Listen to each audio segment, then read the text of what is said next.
हाँ जी, very good morning. जैसा कि आप सभी को पता है कि अपन केमिस्ट्री की बहुत इंपॉर्टेंट जो सीरीज़ है वो स्टार्ट कर रही है अपन ने। और इस इंपॉर्टेंट सीरीज़ में जितने भी केमिस्ट्री के इंपॉर्टेंट टॉपिक है उन सारे इंपॉर्टेंट टॉपिक को अपन कवर करें। तो जैसा कि आप सभी को पता है कि इस इंपॉर्टेंट जो टॉपिक की सीरीज चल रही है, इस इंपॉर्टेंट टॉपिक की सीरीज में अपना जो नेक्स्ट इंपॉर्टेंट टॉपिक है वो क्या है, केमिकल काइनेटिक्स का फर्स्ट ऑर्डर रिएक्शन। क्या है केमिकल काइनेटिक्स की फर्स्ट ऑर्डर रिएक्शन? ये बहुत इंपॉर्टेंट है, हर एग्जाम में एक क्वेश्चन तो हमेशा इस केमिकल काइनेटिक्स की फर्स्ट ऑर्डर रिएक्शन से आता ही है। क्यों बहुत इंपॉर्टेंट है कि हर एग्जाम में क्या होता है, केमिकल काइनेटिक्स के इस वाले टॉपिक से हमेशा एक ना एक क्वेश्चन आता है। क्या है केमिकल काइनेटिक्स?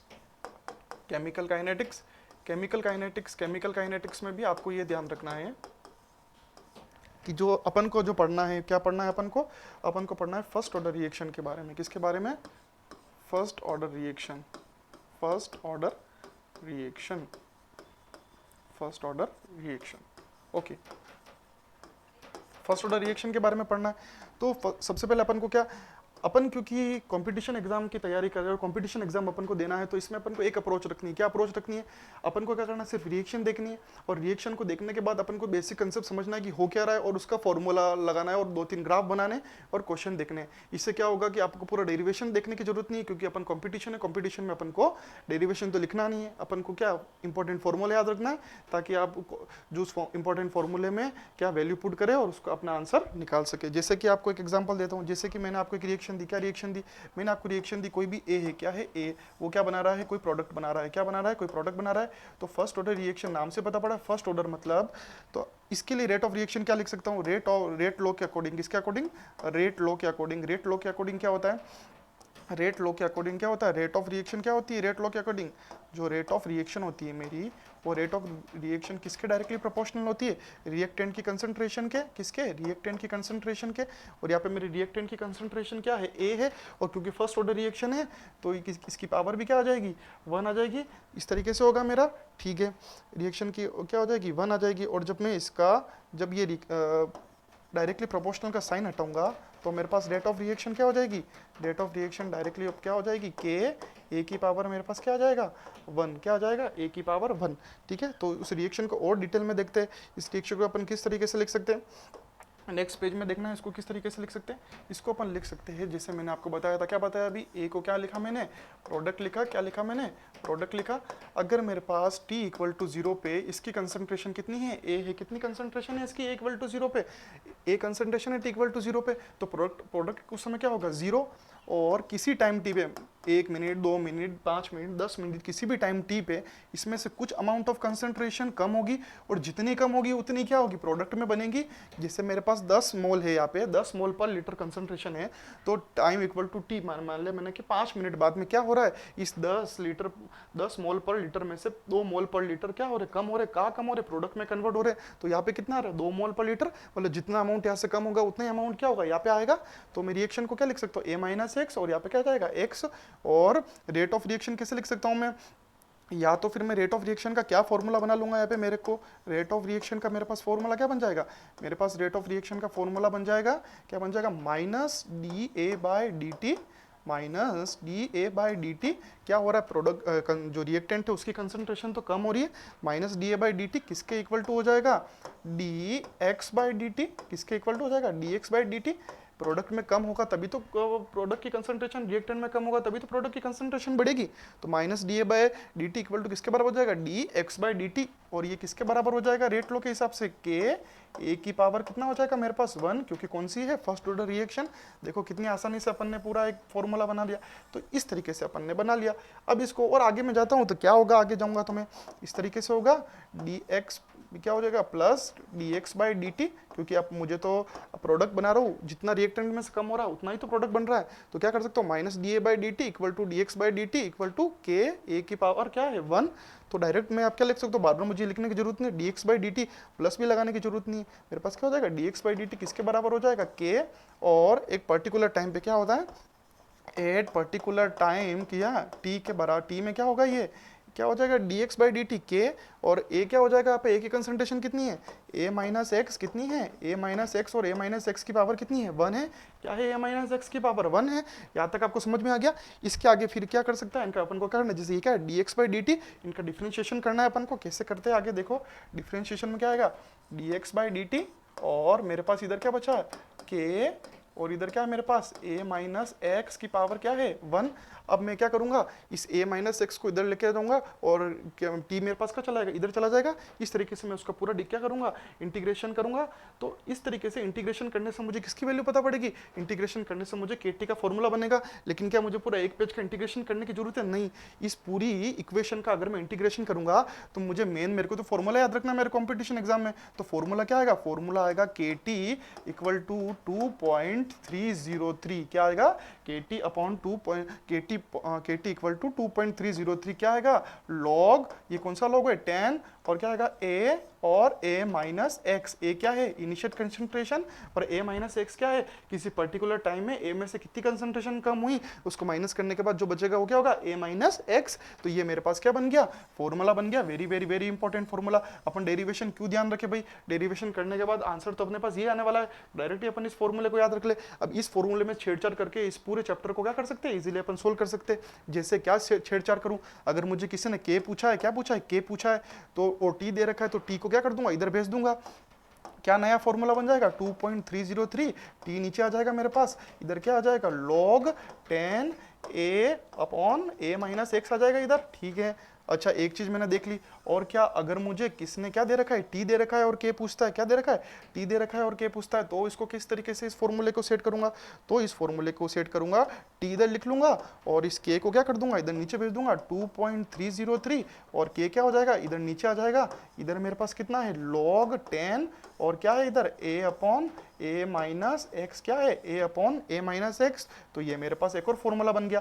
तो ये क्या नए फॉर्मूले, क्या नहीं, फॉर्मूला तो ये एक है। इस फॉर्मूले में थोड़ी सी छेड़छाड़ की अपन ने तो के निकल गया, और छेड़छाड़ की तो क्या निकल गया, टी निकल के क्या किया, इधर आगे पीछे क्रॉस नीचे भेजा है। तो ये मेरे पास 2 से 3 फॉर्मूले तैयार हो गए।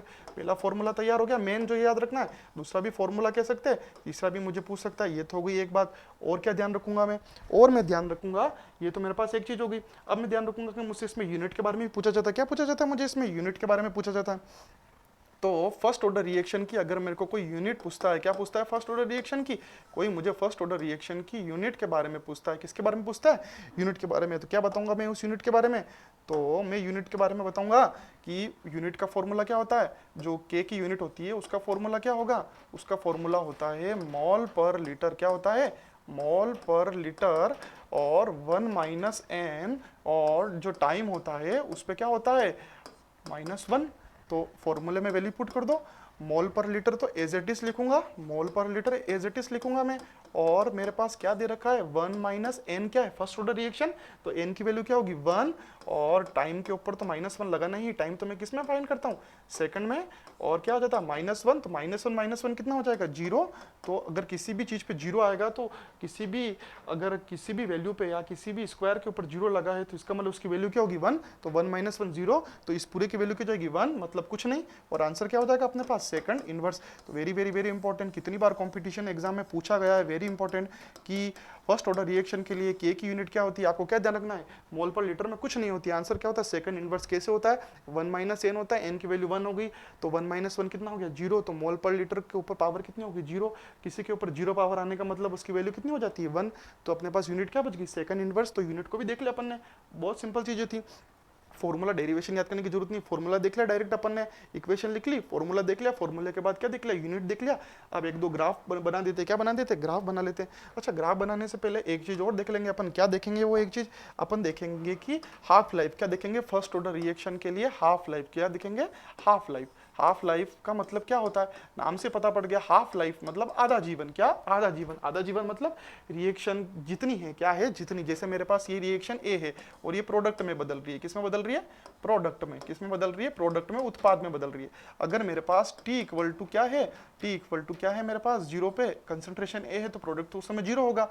और टी हाफ की बात कर रहा हूँ, क्या टी हाफ की बात कर रहा हूँ, तो उस टी हाफ में क्या होगा, कंसंट्रेशन आदि, जो रिएक्टेंट की आधी कंसंट्रेशन है वो किसमें बदल गई होगी, प्रोडक्ट में।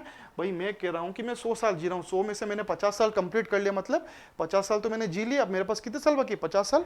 वैसे ही अगर रिएक्शन की अगर इनिशियल कंसंट्रेशन 0 है और मैं उसकी हाफ लाइफ की बात कर रहा हूं, इसका मतलब इसकी जितनी रिएक्शन की कंसंट्रेशन इज ए, इसमें से मेरा a/2 क्या होगा, प्रोडक्ट में कन्वर्ट हो चुका होगा, तो प्रोडक्ट की कंसंट्रेशन कितनी हो जाएगी a/2।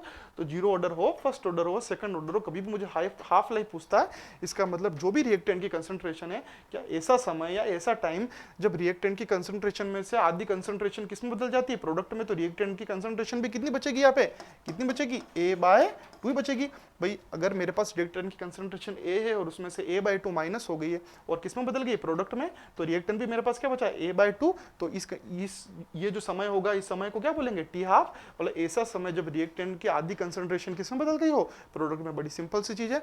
तो इसको अगर फॉर्मूले में रखेंगे, किस में रखेंगे, फॉर्मूले पे। और मैंने क्या बताया, जैसे KT का फॉर्मूला था, अगर T फाइंड करना हो और ये T कौन सा है, T12 वाला T है, और क्या आंसर आ जाएगा 0.303, 2.303, और नीचे K आ जाएगा, और K आ जाएगा, और इधर मेरे पास कितना होगा, log 10, मैंने क्या लिखा, A मेरे पास क्या है, A, और A माइनस X, X क्या है, कितनी कंसंट्रेशन प्रोडक्ट में चेंज हुई थी, आधी, A/2। ठीक है, अब मैं वैल्यू निकालूंगा, क्या वैल्यू आ जाएगी, 2.303 बाय K, और इधर क्या आ जाएगा, log A में से A/2 माइनस करूंगा, कितना बचेगा, A/2 नीचे। ठीक है, क्या बचेगा, A/A/2, 2 ऊपर आ जाएगा, इंटू 2, और A से A कट जाएगा, तो मेरे पास क्या बचा, log 2। इसका मतलब मेरे पास log 2 बचा, तो मैं इसको किस तरीके से समझ पाऊंगा, मेरे पास log 2 बचा, तो मैं इसको इस तरीके से लिख सकता हूँ, क्या लिख सकता हूँ, 2/2 की वैल्यू मेरे पास क्या हो जाएगी, T12 की वैल्यू 2.303 बाय K, तो नीचे है ही है, और इंटू log 2 की वैल्यू मेरे पास कितनी होती है, 0.30, क्या 0.30, किसकी वैल्यू होती है मेरे पास, log 2 की वैल्यू होती है। और जब मैं इसको सोल्व करूंगा तो इसकी वैल्यू क्या आ जाएगी, 0.693 by K, 0.693 by K। Very very very important. तो एक नया फॉर्मूला बनता है कि फर्स्ट ऑर्डर रिएक्शन के लिए, किसके लिए, फर्स्ट ऑर्डर रिएक्शन के लिए, किसके लिए, फर्स्ट ऑर्डर रिएक्शन के लिए मेरे पास हाफ लाइफ कितना हो जाएगा, मेरे पास हाफ लाइफ हो जाएगा 0.693 बाय के, क्या हो जाएगा 0.693 बाय के हो जाएगा मेरे लिए। फर्स्ट ऑर्डर रिएक्शन क्या हो जाएगा 0.693 बाय के। इसका मतलब इस फॉर्मूले में कहीं भी कंसंट्रेशन ए दिख रहा है क्या, इस फॉर्मूले में कहीं भी ए नहीं दिख रहा है, ए नहीं दिख रहा है मतलब कंसंट्रेशन पे डिपेंड नहीं करता है। इसका मतलब फर्स्ट ऑर्डर का जो टाइम पीरियड है या हाफ लाइफ है वो कंसंट्रेशन पर, क्या कंसंट्रेशन पर डिपेंड, क्या कंसंट्रेशन पर डिपेंड नहीं करता है। क्या डिपेंड नहीं करता है, फर्स्ट ऑर्डर रिएक्शन का जो हाफ लाइफ पीरियड है, क्या है, हाफ लाइफ टाइम है, वो इनिशियल कंसंट्रेशन या कंसंट्रेशन पर डिपेंड नहीं करता है, क्योंकि सब कांस्टेंट वैल्यू है। तो क्या है, मतलब कोई डिपेंड ही नहीं करता, मतलब आपको इनिशियल कंसंट्रेशन कितनी भी हो उससे मतलब नहीं, जो हाफ लाइफ है वो पूरी रिएक्शन के लिए क्या चलेगा, कांस्टेंट चलेगा, सेम चलेगा। इससे प्रूफ हो गया कंसंट्रेशन पर डिपेंड नहीं करता। क्या नहीं करता है, हाफ लाइफ पीरियड। एक कंसेप्ट समझ ले। अब कुछ ग्राफ भी देख लेते हैं। ग्राफ कैसे देख लेते हैं अपन, थोड़ा फॉर्मूले में छेड़छाड़ करते। कैसे फॉर्मूले में छेड़छाड़ करते, जैसे मैंने फॉर्मूला लिखा, क्या लिखा मैंने फॉर्मूला लिखा KT। क्या लिखा मैंने, KT इक्वल टू, मेरा ओरिजिनल फॉर्मूला क्या था 2.303, और क्या था आगे 2.303, आगे था log A/A माइनस एक्स। अब कोई अगर एग्जाम में मुझसे पूछता है, क्या मुझसे पूछता है, आप log A/A माइनस एक्स, क्या पूछता है, log A/A माइनस एक्स, और इस इस x एक्सिस पे क्या बोलता है, टाइम। क्या पूछता है मेरे को, टाइम है। तो आप इसका ग्राफ बताओ, क्या बताओ ग्राफ। तो मुझे y एक्सिस पे तो ये चाहिए और x एक्सिस पे क्या चाहिए, टाइम चाहिए। तो ऐसी स्थिति में मुझे क्या करना पड़ेगा, मेरे को देखना पड़ेगा, मेरे को कैसे देखना पड़ेगा, मुझे y की तरफ किसको भेजना है, मुझे इस वाली वैल्यू को इधर भेजना है, और बाकी इन वाली वैल्यू को इधर रखना है, ताकि मेरे पास क्या आ जाए, टाइम आ जाए। तो ऐसी कंडीशन में मेरी इक्वेशन कैसे बनेगी, log, इसको तो एज इट इज लिख दो, log A/A माइनस एक्स, क्या log A/A माइनस एक्स, और इसको नीचे भेज दो, किसके बराबर हो जाएगा, KT/2.303, क्या हो जाएगा KT/2.303, और यहाँ पे T है तो मैं T को क्या कर दूंगा, मल्टीप्लाई में इधर T लिख दूंगा। तो अब देखो बड़े ध्यान से इक्वेशन को, ठीक है, इक्वेशन को बड़े ध्यान से देखो, क्या हो गया, इसको मैं किसके बराबर मान लूँ, y के बराबर, और ये मेरे पास क्या है, पूरा कांस्टेंट है, कांस्टेंट को मैंने m मान लिया, और ये क्या है t तो मेरे x एक्सिस पे क्या हो गया x। तो मेरे पास क्या फॉर्मूला बन गया, y इक्वल टू mx की फॉर्म में आ गया। y तो मेरे पास y एक्सिस पे ये है log A/A माइनस एक्स, और x क्या है t जो मेरे पास x एक्सिस पे है, और m क्या है कांस्टेंट। तो मेरे पास क्या आ जाएगा, ग्राफ इस तरीके से बन जाएगा। ये क्या है, ग्राफ का स्लोप है, और ये स्लोप किसके बराबर है, K/2.303 के बराबर है। तो क्या मुझे एग्जाम में एग्जामिनर इस तरीके का अगर दे, log A/A माइनस एक्स और टाइम के बीच में ग्राफ पूछे, तो क्या मेरे पास ग्राफ इस तरीके से पूरा रेखीय आएगा, पूरा लीनियर ग्राफ बनेगा, और उसका स्लोप किसके बराबर होगा, K/2.303 के बराबर। कितनी आसान चीज थी, फॉर्मूला था उस फॉर्मूले में क्या किया, सिर्फ इस 2.303 को नीचे भेजा, k अपन 2.303 m के बराबर कांस्टेंट हो गया, और t तो अपने x एक्सिस पे था।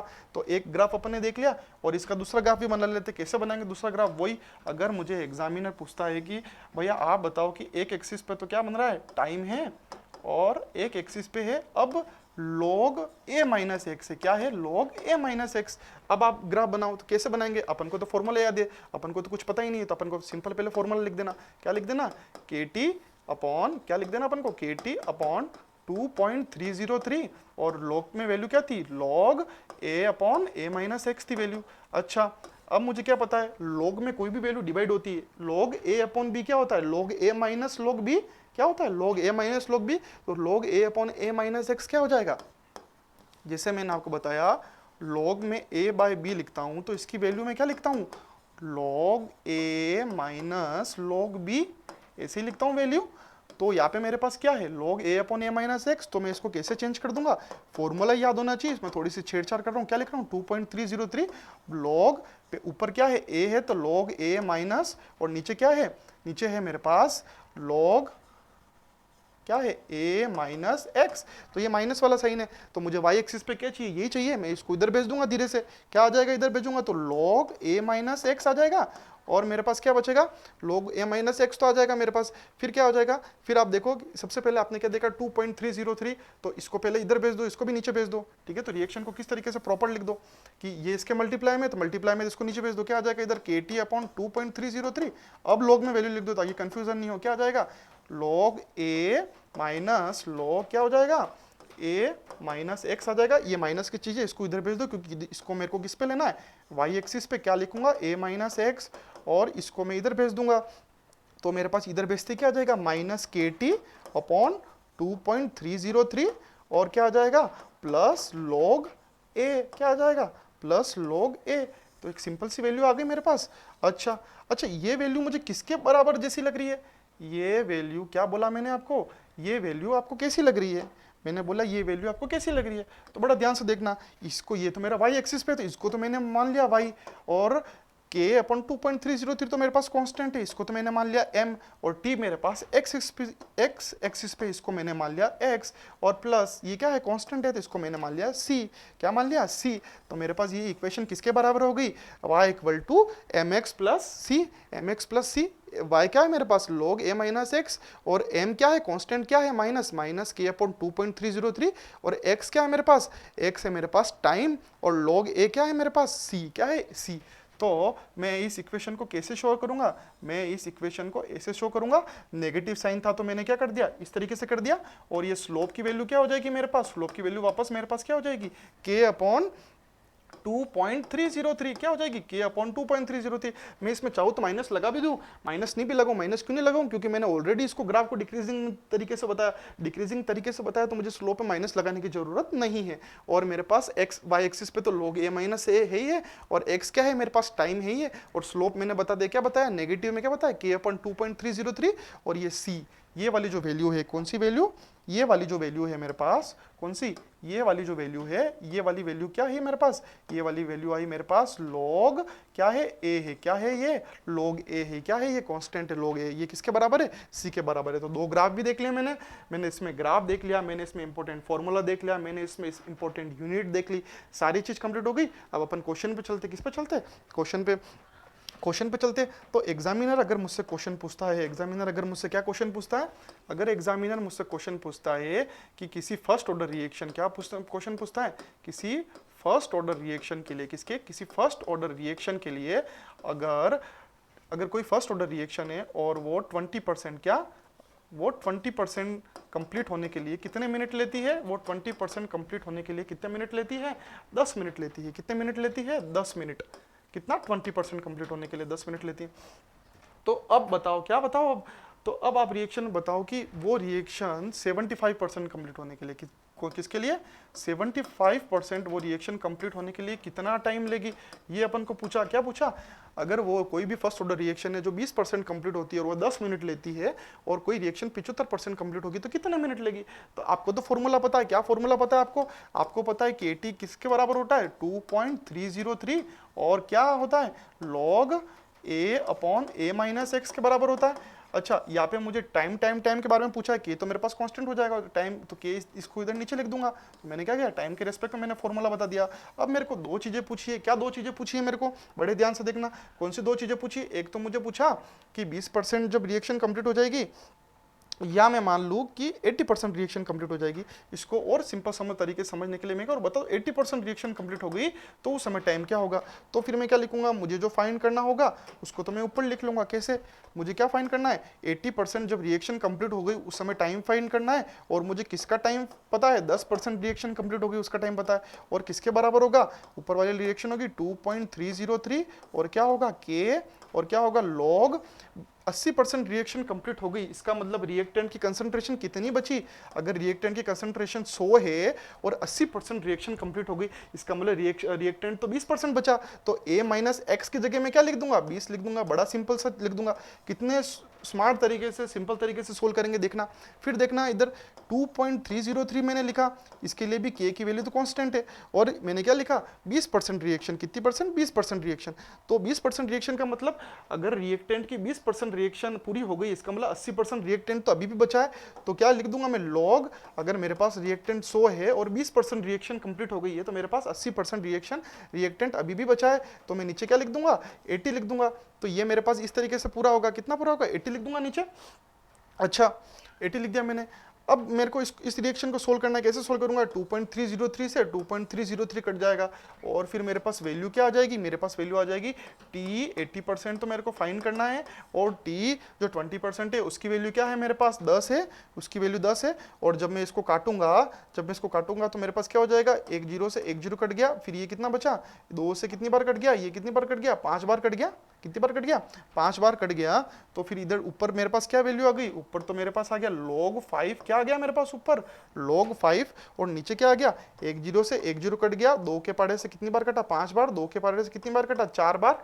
क्या आ जाएगा, log, इधर कितना आ जाएगा 5 माइनस log क्या आ जाएगा, इसको मैं कैसे लिख सकता हूँ, log 5 माइनस क्या लिख सकता हूँ मैं, log 4 लिख सकता हूँ। फिर क्या हो जाएगा, इस t 80% की t 80% मुझे फाइंड करना है, 10 वैल्यू मुझे दे रखी है। log 5 की वैल्यू कितनी होती है मेरे पास, log 5 की वैल्यू बताओ कितनी होती है, log 5 की वैल्यू कितनी होती है, 70, कितनी होती है 70, और log 4 की वैल्यू कितनी होती है, log, सबसे पहले log की वैल्यू भी पता होनी चाहिए, log 2 की वैल्यू होती है 0.30, log 4 की वैल्यू होती है, कितनी होती है log 4 की वैल्यू, log 4 की वैल्यू होती है 0.3 की वैल्यू, 2 की वैल्यू बटा पड़ गया 0.30, log 3 की वैल्यू होती है 0.47, log 4 की वैल्यू होती है पॉइंट कितना होता है 0.60, log 5 की वैल्यू होती है 0.70 भी कह सकते हैं और 0.69 भी कह सकते हैं। तो जब मैं log 5 की वैल्यू करूंगा तो क्या लिख दूंगा, इधर 0.69 लिख दूंगा ऊपर, और नीचे क्या लिख दूंगा, log 5 माइनस log 4। log 5 की वैल्यू मेरे पास कितनी थी 0.69 माइनस log 4 की वैल्यू कितनी है मेरे पास, log 4 की वैल्यू है मेरे पास 0.60।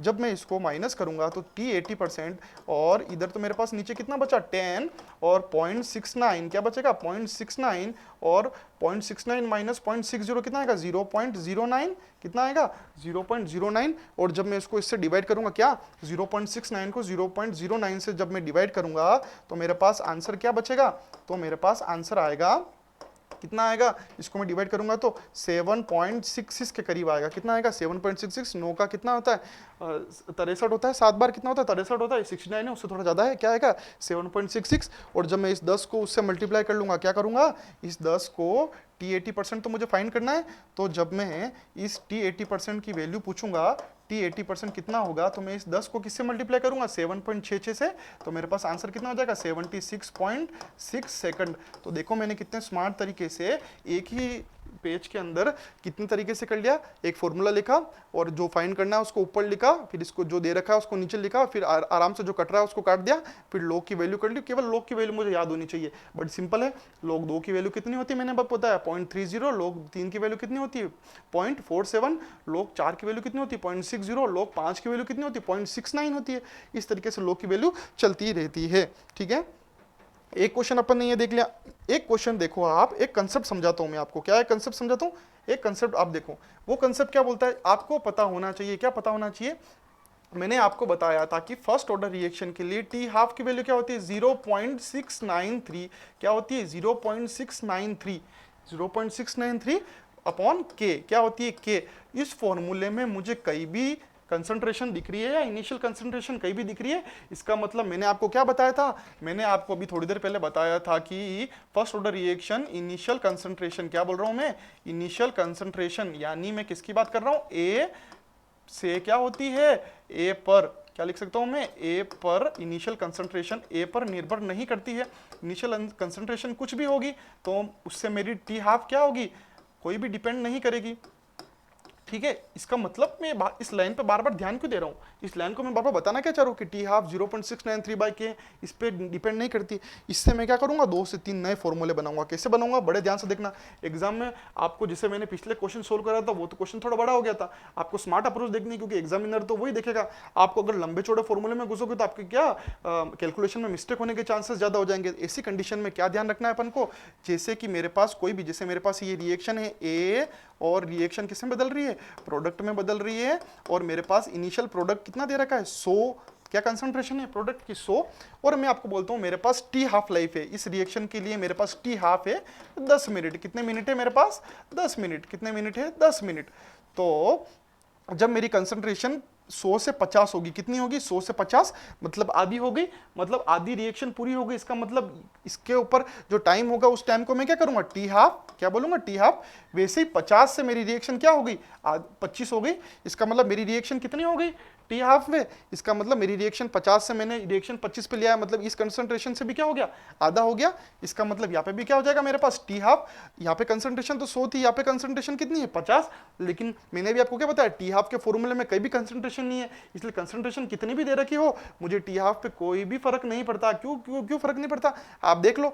मैंने आपको बताया कि जो टी हाफ है वो इनिशियल कंसंट्रेशन पे डिपेंड नहीं करता। अब कंसंट्रेशन 100 हो या 50 हो मुझे उससे कोई मतलब नहीं है। मुझे किससे मतलब है, जब कंसंट्रेशन 100 से 50 हो रही है, मतलब आधी हो रही है, तो उसके लिए भी टी हाफ जो 10 मिनट ही रहेगा। और इस रिएक्शन जब 50 से 25 होगी, आधी होगी, इसके लिए भी टी हाफ क्या रहेगा, 10 मिनट रहेगा। कितना रहेगा, 10 मिनट रहेगा, क्योंकि टी हाफ इनिशियल कंसंट्रेशन पे तो डिपेंड ही नहीं करता। 100 से 50 जाएगी तो भी टी हाफ 10 मिनट रहेगा, और 50 से 25 जाएगी, ये आधी होगी, तो भी टी हाफ कितना रहेगा, 10 मिनट रहेगा। इसका मतलब आप देखो, नोटिस करो, रिएक्शन मेरी कहाँ थी, 100 पे, अब मेरी रिएक्शन कहाँ चली गई है, 25 पे। कहाँ चली गई है, 25 पे। इसका मतलब मेरी रिएक्शन कितने % पूरी हो गई है, 75%। मेरे पास पहले रिएक्टेंट 100 था, अब रिएक्टेंट मेरे पास 25 बचा। इसका मतलब 100 में से 25 गया तो कितना, 75% जो रिएक्टेंट है वो किस में बदल गया है, 75% रिएक्टेंट मेरा प्रोडक्ट में बदल गया है। इसका मतलब मैं इसको क्या बोल सकता हूँ, टी, क्या बोल सकता हूँ इसको मैं बोल सकता हूँ T3/4। क्या, T3/4, या डायरेक्ट इसको क्या लिख सकता हूँ, T 75%। कितना परसेंट, 75%। 75% ही टाइम होगा ना। अब मेरी रिएक्टेंट कितना था, 100, अब मेरा रिएक्टेंट कितना पहुंच गया, 25 पहुंच गया। ऐसी कंडीशन में क्या हो गया, अब कोई मुझसे पूछता है तो अब आप बताओ कि 75%, मतलब 75% रिएक्शन पूरी हो गई, तो उस 75% रिएक्शन का टाइम क्या होगा, 2 टी हाफ के मल्टीप्लाई में। तो मेरे पास एक शॉर्ट में क्या फॉर्मूला बन गया, T 75% किसके बराबर हो गया, T 1/2 के। कितनी अच्छी तरीके से अपन ने समझ लिया। अब अपन को कभी भी 75% दे रखा होगा, क्या मैं पूरा फॉर्मूला लगाऊंगा, नहीं। क्यों, जब मेरे पास 100 कंसंट्रेशन है और वो 25 पहुंच गई, का 25 पहुंच गई, इसका मतलब मेरी 75% रिएक्शन पूरी हो गई। ऐसी कंडीशन में मुझे 75% का टाइम बताना है, और मेरे पास जो कंसंट्रेशन है, क्या कंसंट्रेशन के लिए मुझे कितना टाइम लगा, आधा आधा, 2 हाफ लाइफ चाहिए। तो मैंने क्या लिख दिया, 2 × 1/2। क्या लिख दिया, 2 × 1/2। ऐसा ही एक और शॉर्ट फॉर्मूला क्या बनता है, अगर मेरे पास एग्जामिनर पूछता है 99% कोई रिएक्शन पूरी हो गई है, क्या 99% कोई रिएक्शन पूरी हो गई है, और मुझे हाफ लाइफ दे रखा है, तो मुझे तो डायरेक्ट मैं फॉर्मूले में क्या करूंगा, इसको 10 से मल्टीप्लाई कर दूंगा, 10 × टी हाफ लाइफ। तो मेरे पास T 99% के लिए भी टाइम आ जाएगा। क्या आ जाएगा, T 99% के लिए भी टाइम आ जाएगा। तो आज की क्लास में अपन ने बहुत सारे इंपॉर्टेंट फॉर्मूले देखे। क्या क्या इंपॉर्टेंट फॉर्मूले देखे, पहला क्या फॉर्मूला याद रखना है आपको, पहला फॉर्मूला आपको याद रखना है कि AT किसके बराबर होता है, 2.303 और log A/A-x क्या होता है, log A/A-x के बराबर होता है। इस तरीके से होता है। इस तरीके से एक फॉर्मूला देखा, के पूछे तो टी को नीचे भेज दो, टी पूछे तो के को नीचे भेज दो, एक इंपॉर्टेंट फॉर्मूला देखा। फिर अपन ने क्या देखा, इसकी यूनिट देखी, किसकी यूनिट देखी, फर्स्ट ऑर्डर रिएक्शन की यूनिट के लिए कितनी आई, के लिए उसकी यूनिट कितनी आई, सेकंड इनवर्स इसकी यूनिट आई। अच्छा, और क्या क्या देखा मैंने, और तीसरा पॉइंट मैंने देखा, 2 ग्राफ देखे। क्या देखा, 2 ग्राफ देखे। एक ग्राफ, जब 2 ग्राफ देखे, 2 ग्राफ किस तरीके से देखे, एक ग्राफ देखा मैंने जब लॉग क्या था, क्या था, मैंने एक ग्राफ देखा log a upon a minus x था एक ग्राफ में, और दूसरी तरफ क्या था, इधर क्या था, टाइम था। तो मेरे पास ग्राफ कैसे बन रहा था, ए से बन रहा था, और इस स्लोप की वैल्यू मेरे पास क्या आई थी, फॉर्मूले में चेंज करके किया था, पीछे वीडियो में मैंने आपको बता रखा है। इसकी वैल्यू क्या आई थी, k अपॉन 2.303 आई थी। ठीक है, एक ये चीज देखी थी। एक चौथा पॉइंट अपन ने क्या देखा था, एक और ग्राफ बनाया था। एक और ग्राफ में भी अपन ने क्या बनाया था, इधर क्या लिखा था, अब अपन ने इधर लिखा log a माइनस एक्स लिखा था y एक्सिस पे, और x एक्सिस पे अपन ने टाइम देखा था। और ग्राफ मेरा इस तरीके से बन रहा था। ग्राफ मेरा जब इस तरीके से बन रहा था तो मेरे पास इस कांस्टेंट की वैल्यू क्या आई थी, इस कांस्टेंट की वैल्यू मेरे पास log a आई थी, और इस स्लोप की वैल्यू मेरे पास क्या आई थी, नेगेटिव में था। लेकिन क्यों, नेगेटिव को शो करने के लिए तो मैंने इसको नीचे भेज दिया। इसकी वैल्यू भी क्या आई थी, k अपॉन 2.303 आ गई थी मेरे पास इसकी वैल्यू। और क्या क्या देखा था, और एक हाफ लाइफ का फॉर्मूला देखा था। क्या देखा था हाफ लाइफ का फॉर्मूला, टी हाफ मेरे पास किसके बराबर होता है, 0.693, और इधर क्या लिख दूंगा मैं नीचे, के इसके बराबर होता है। एक ये फॉर्मूला देखा। एक और अपन ने नया फॉर्मूला बनाया था, ये तो टी हाफ के बारे में पूछा। अगर कोई मुझसे टी 75% पूछता है तो मैं क्या लिख सकता हूँ, 2 इंटू टी 50%, मतलब टी हाफ से मल्टीप्लाई कर दूंगा तो मेरे पास 75% रिएक्शन कंप्लीट हो गई, उसका टाइम भी आ जाएगा। फिर एक और फॉर्मूला क्या देखा मैंने, एक लास्ट फॉर्मूला जो इंपॉर्टेंट, जो इसमें हमेशा पूछा जाता है, वो किसके बारे में देखा, 7th फॉर्मूला। अगर मुझसे पूछता है कि टी हाफ की वैल्यू दे रखी है और आप बताओ 99% रिएक्शन को पूरा होने में कितना समय लगेगा, तो मैं 10 को मल्टीप्लाई कर दूंगा किससे, टी हाफ से, तो मेरे पास टी 99% की वैल्यू भी आ जाएगी। तो पूरी एक इतनी इंपॉर्टेंट क्लास को मैंने केवल इन 7 फॉर्मूले में क्या कर दिया, डाल दिया। ये 7 फॉर्मूले अगर आपको पता है तो आप फर्स्ट ऑर्डर रिएक्शन के और थोड़ा माइंड यूज करना आपको आता है तो आप पूरी फर्स्ट ऑर्डर रिएक्शन के सारे क्वेश्चन सोल्व कर सकते हो सिर्फ इस एक पेज से, इन एक 7 फॉर्मूले से। तो इसी तरीके की स्मार्ट अप्रोच लगाइए, एग्जाम में इस तरीके से शॉर्ट नोट्स बनाइए। इससे क्या फायदा होगा, आपके पूरी केमिकल काइनेटिक्स के 2 से 3 पत्तों में हो जाएगी, पूरी आपके पास थर्मोडायनेमिक्स 2 से 3 पत्तों में हो जाएगी। ऐसे 2-2 3-3 पत्तों में जब पूरे चैप्टर होंगे तो 15-20 पेज के 15-20 बड़े बड़े केमिस्ट्री के चैप्टर आपके 20 से 22 A4 साइज के पेपर में आ जाएंगे। अगर आप ये शॉर्ट फॉर्मूले बनाना सीख गए, सिर्फ फॉर्मूले बनाना सीखा ही नहीं, उन फॉर्मूले को अप्लाई करना भी सीख गए, फॉर्मूले को क्वेश्चन में वैल्यू पुट करना भी सीख गए, और शॉर्ट फॉर्म बनाना सीख गए, आपकी पूरी केमिस्ट्री को आप कितने में 2 से 3 घंटे में रिवाइज कर सकते हो। इसलिए आपकी इंपॉर्टेंट टॉपिक की सीरीज मैंने स्टार्ट की है ताकि इन सीरीज को आप देखो और चीज़ों को शॉर्ट नोट्स बनाना, शॉर्ट पॉइंट बनाना सीख लो। Okay, thank you very much. Channel को अगर आपको पसंद आया हो शेयर कीजिए, ज़्यादा से ज़्यादा बच्चों तक पहुंचाइए। जेट का एग्जाम है अभी, आईआईटी का एग्जाम अभी हुआ था, जेईई एडवांस का भी एग्जाम बाकी है, नीट के भी एग्जाम बाकी है, सारे बच्चों की हेल्प हो सकेगी। इसको क्या लिए ज़्यादा से ज़्यादा लाइक कीजिए, चैनल को सब्सक्राइब कीजिए, शेयर कीजिए। Thank you so much.